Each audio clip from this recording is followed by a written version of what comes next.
biar ada skillmu Jijal, biar kemudian ada ilmumu, biar kemudian banyak uangmu. Tapi kalau yang ketiga ini tidak ada, tidak bisa. Yaitu apa?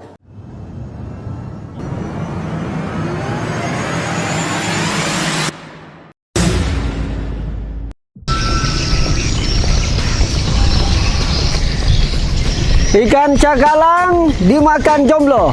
Selamat datang di Sengkang, Kabupaten Wajo. Inilah kota yang sangat kental dengan identik kota santri. Karena di sini ada pondok pesantren yang tertua di Sulawesi Selatan, yaitu Pondok Pesantren As-Adia Sengkang. Dan alhamdulillah kita mendapatkan undangan di sana untuk membersamai para santri-santri kita dalam event training motivasi Manjada Wajada. Bagaimana keseruan, bagaimana hikmatnya, dan bagaimana keberkahan yang kita dapatkan hari ini. Ikuti perjalanan terus saya di Sengkang, Kabupaten Wajo, As-Adia.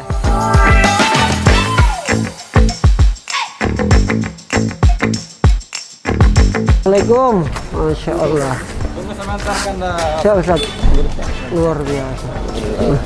Iya, masih muda sekali. Masya Allah.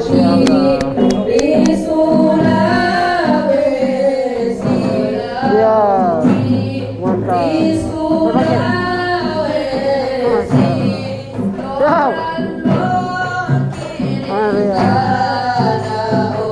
Ini pakai.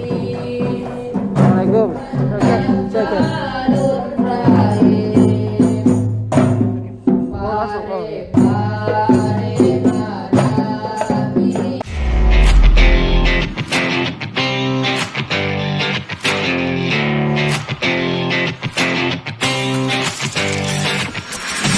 Teristimewa buat seluruh santri dan juga santriwati, mahasiswa, dan juga mungkin ada beberapa kalangan netizen yang hadir.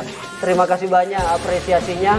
Terus terang saya memiliki kesan, baru beberapa menit yang lalu saya hadir di tempat ini, saya langsung memiliki kesan pada pondok pesantren ini.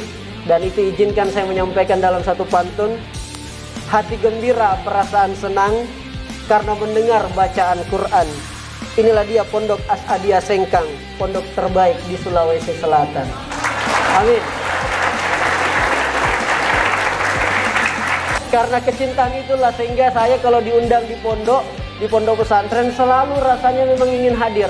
Kenapa? Karena saya yakin sekali bahwa era sekarang luar biasa adik-adik. Saya pernah duduk sama seperti kita, saya pernah mondok juga, jadi saya tahu sekali bagaimana rasanya menjadi santri. Tetapi tantangan terberat dan tantangan terbesar yang kita hadapi adalah setelah kita keluar dari pondok pesantren itu sendiri. Disitulah kehidupan nyata yang luar biasa, disitulah tantangan keistiqomahan kita sebagai santri diuji.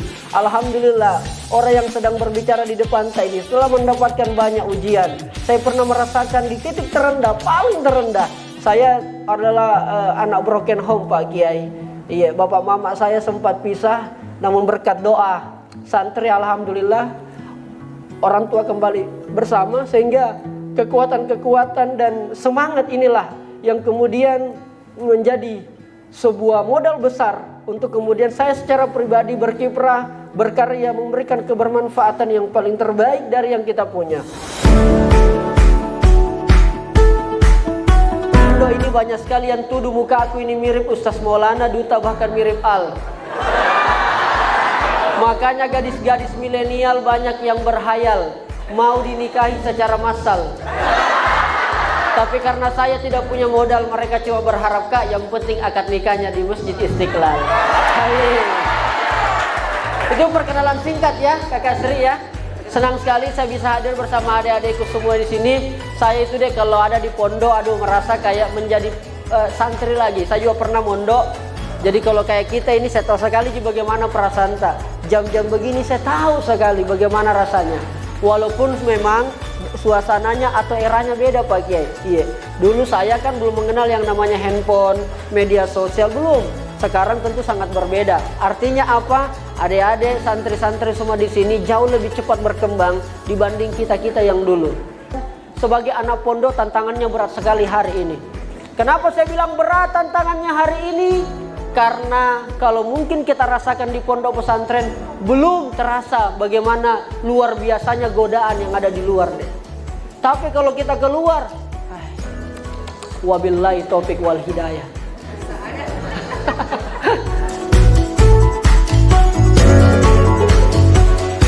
kompetensi, tapi saya tidak punya prestasi selama di Unhas. Saya harus rubah pola pikirku ini. Akhirnya apa, Dek? Yang saya lakukan adalah kembali ingat orang tua, itu yang pertama. Yang kedua, kemudian fokus mengembangkan apa yang Allah titipkan sama kita. Kalau kemudian adik-adik tidak pahami, tidak punya skill, bahaya. Adik-adik bisa tidak laku. Saya sarjana sastra Inggris, saya Magister of Science, tapi alhamdulillah ijazahku tidak pernah terpakai di kantor. Iya, karena orang lihat saya itu bukan ijazahnya, tapi karena punya kemampuan, punya skill. Biar ada skillmu, Jijal. Biar kemudian ada ilmumu, biar kemudian banyak uangmu.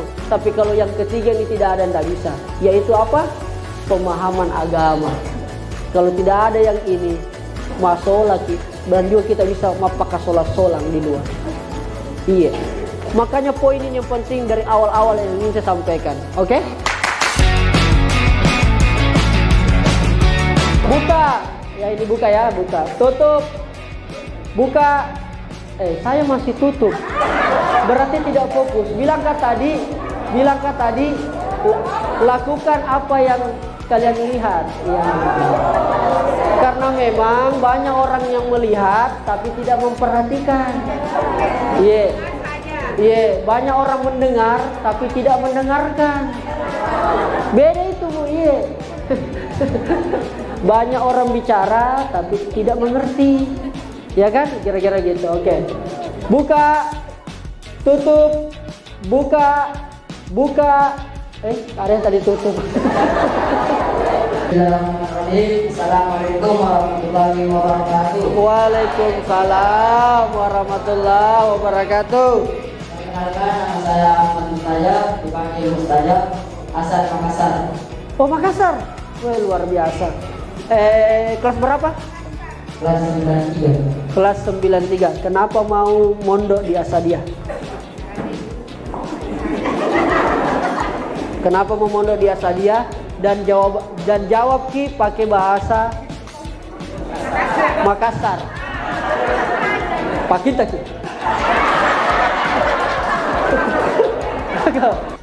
Mau jadi content creator, menjadilah content creator yang di bidang apa yang banyak orang tidak lakukan. Hari ini yang saya lakukan seperti ini deh, alhamdulillah. Alhamdulillah adalah sebuah proses yang itu tadi yang saya sampaikan. Di mana saya berharap bisa lakukan ini, makanya yang saya lakukan ini. Kalau ada orang belajar cuma 1 jam, dia belajar 1 jam, kau belajar 2 jam. Kira-kira seperti itu. Kalau dia sholat 5 waktu, kalian sholat masa 6 waktu? Maksudnya sholat lain, begitu ya? Sholat lain. Kalau dia cuma sholat 5 waktu, kita tambahkan sholat yang lain dan amal-amal yang lain. Kira-kira seperti itu.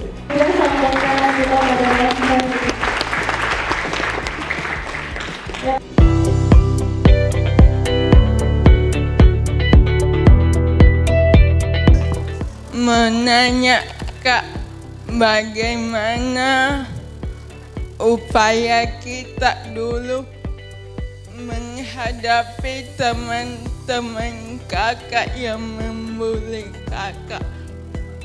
Apa dengan nangis aja atau melawannya, ataukah memberi pengertian kepadanya?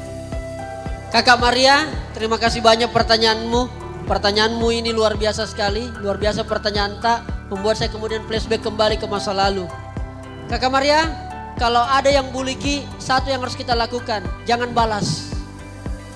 Karena kalau kita balas buliannya, dengan kita melawan apa segala macam, itu artinya kita sama dengan dia. Jadi jangan Ki balas Ki. Iya, saya tiap hari dibully di YouTube, di TikTok, ya. Hal positif saja saya bikin, dibully. Apalagi kalau hal negatif tambah dibully. Tapi kalau kita tidak bikin apa-apa, juga dibully. Memang kita ini generasi suka membuli. Karena kita selalu menganggap diri kita lebih baik dibanding orang lain. Padahal kita hanya bisa cerita, kita hanya bisa bicara, tapi tidak ada aksi nyata. Yang pertama adalah jangan membalas. Karena kalau kau balas kita sama dengan dia. Kalau ada yang hina jangan balas.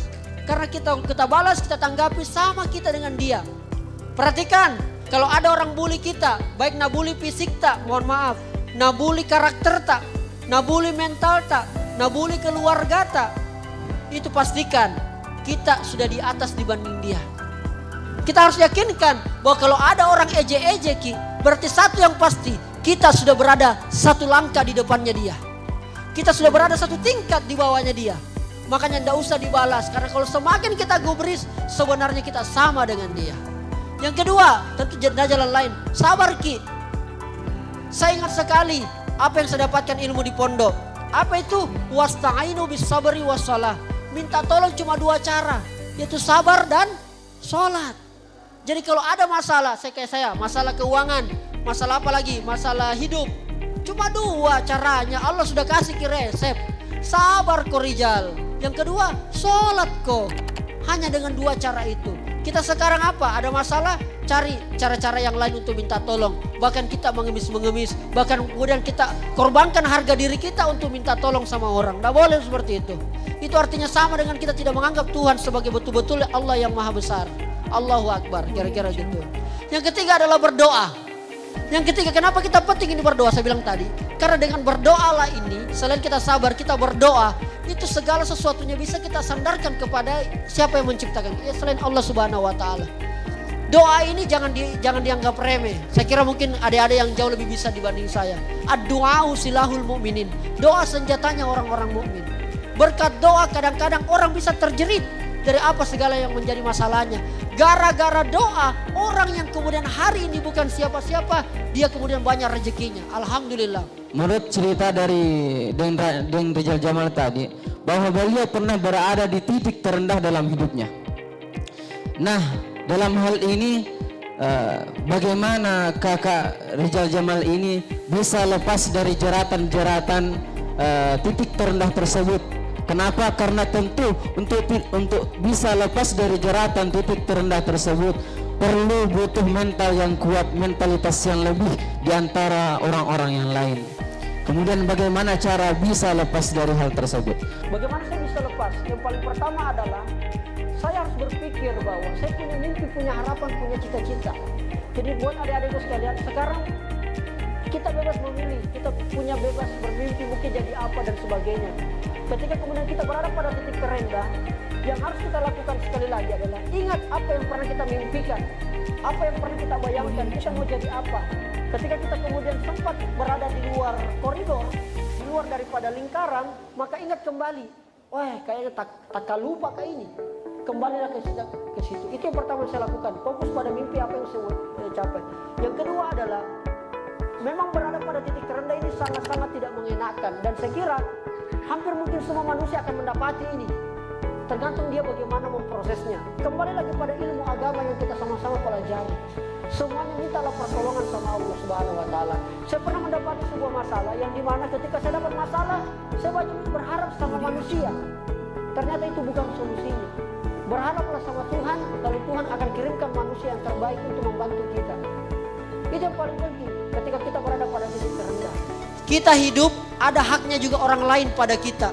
Makanya kita harus sadar, gara-gara ada haknya orang lain di kita, maka kita harus menguasai yang namanya pengetahuan. Harus punya skill, banyak pengalaman dan seterusnya. Karena ada haknya orang di kita. Kita betul-betul harus belajar keras, bekerja keras, karena ada haknya orang di kita. Makanya itu yang menjadi pertanggungjawaban. Saya, kalau mau saya pikir diriku, bodoh-bodoh saya mau jauh-jauh dari Makassar ke Sengkang deh. Lebih saya urusi saya punya usaha. Saya urusi saya punya urusan-urusan yang lain jauh lebih penting.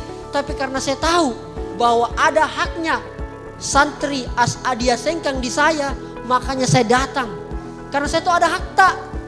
Karena saya punya pengetahuan, ada sedikit pengalamanku, saya bagilah sama kita.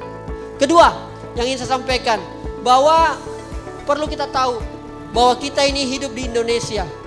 Negara ini membutuhkan pemimpin-pemimpin dan harus dilanjutkan oleh kita-kita semua di sini. Yang jadi masalah ketika nanti datang di waktunya adik-adikku jadi pemimpin tapi tidak ada ilmunya, kurang ilmunya, tidak ada pengalamannya, tidak bagus akhlaknya, wawasan agamanya kurang, maka jelaslah negara kita akan dibawa pada arah yang kehancuran. Makanya sekarang persiapkan deh kompetensimu, karena besok akan kau pimpin ini wajo. kau pimpin ini Sulawesi Selatan, akan kau pimpin ini Indonesia. Paling sederhana kau pimpin dirimu, kau pimpin keluargamu. Makanya siapkan segala sesuatunya dari sekarang, Dek. Adik-adikku, Allah menciptakan kita dengan sudah lengkap. Saya awalnya berburuk sangka kepada Allah bahwa tidak ada Allah kasih kemampuan, tetapi berkat doa, berkat kerja keras ternyata ada. Jadi buat adik-adikku yang belum dapat kemampuannya, belum dapat skillnya, sabar Ki, lakukan terus, jangan pernah buruk sangka. Dan terakhir, innallaha la yughayyiru ma biqaumin hatta yughayyiru ma bi anfusihim. Allah tidak akan merubah nasib suatu kaum kalau kita tidak merubahnya sendiri.